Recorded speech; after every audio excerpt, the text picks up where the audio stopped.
दिल और दिमाग। एक शहर के पास एक जंगल था जहाँ दो भिखारी रहा करते थे, क्योंकि उनके पास रहने के लिए कोई घर नहीं था, इसलिए जंगल को ही उन्होंने अपना घर बना लिया था। किसी इंसान के घर के पास रहने पर वो उन्हें वहाँ से हटा देते थे, इसलिए उन्होंने जानवरों के घर यानी कि जंगल में ही रहना मुनासिब समझा।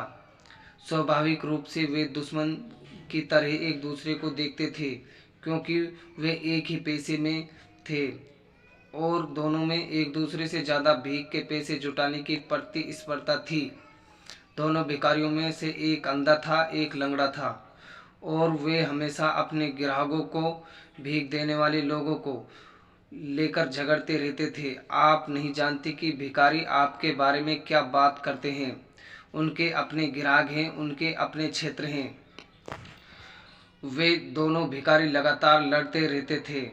उन्हें एक दूसरे के कारण बड़ा संघर्ष और प्रतिस्पर्धा करनी पड़ती थी भीख मांगने में, इसलिए वो दोनों भिखारी सालों से दुश्मन थे।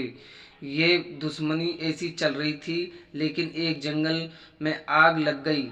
अंधा भिखारी चलने और दौड़ने में पूरी तरह सक्षम था, लेकिन यह उसके लिए खतरनाक था, कारण वह देख नहीं पा रहा था कि वह सही दिशा में जा रहा है या नहीं।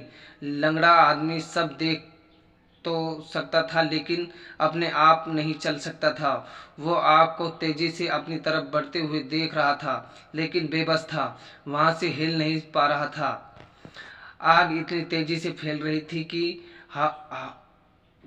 और हवा इतनी तेज थी कि लेकिन वहां देख सकता था कि अभी भी बाहर निकलने की संभावना थी। कुछ स्थान ऐसे थे जहां आग अभी तक नहीं पहुंची थी, लेकिन जल्दी ही आग वहां पहुंच सकती थी। जल्दी ही वे हर तरफ से आग से घिर जाएंगे। वे दोनों अपना सारा विरोध, प्रतिस्पर्धा भूल गए।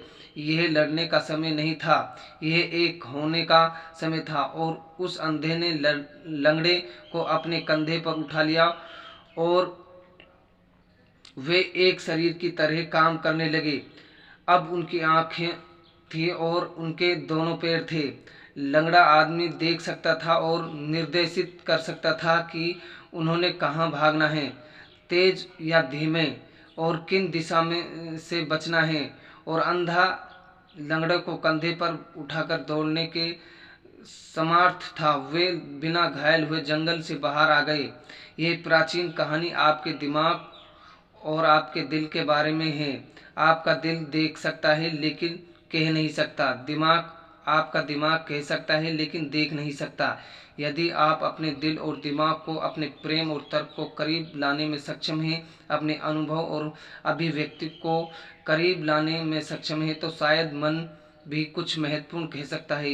यह पूर्ण नहीं हो सकता, यह संपूर्ण अभिव्यक्ति नहीं हो सकता, लेकिन यह सही दिशा में संकेत हो सकता है। मैं ऐसा नहीं कहता कि दोनों का साथ आने से गलतियां नहीं होगी, लेकिन उतनी ही नहीं होगी जब अलग अलग रहते हुए होती हैं। दोस्तों, हमारी ये शिक्षाप्रद कहानी आपको कैसी लगी?